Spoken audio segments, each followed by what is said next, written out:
Ce pastel est tellement fragile qu'il est très rarement présenté dans des expositions, ce qui n'est pas le cas de La femme à la fourrure, portrait de Mary Laurent, qui montre la jeune femme chaudement emmitouflée et qui se trouve en collection particulière.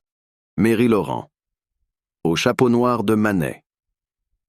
Mary Laurent sera l'amie la plus proche de Manet pendant les 2 dernières années de son existence. Chaque fois que le peintre doit s'éloigner de Paris pour suivre des cures hydrothérapiques, seul moyen à l'époque de soigner l'ataxie locomotrice, elle lui envoie des fleurs ou de petits cadeaux en guise de témoignage de son amitié, quand elle ne se déplace pas pour lui rendre visite. Cette jeune femme entretenue évolue dans la meilleure société, puisqu'elle aura comme amant le général de Canrobert et le docteur Evans, dentiste de Napoléon III. Inspiratrice des poètes, de François Copé à Mallarmé qui nourrit pour elle une grande passion. Elle sera sans doute l'une des maîtresses de Manet qui lui écrit de petits mots tendres de Bellevue ou de Rueil. Présentée de 3/4 face, Mary Laurent sourit, d'un petit sourire mutin et énigmatique, ce qui a pour effet de donner encore plus de volume à sa lèvre inférieure.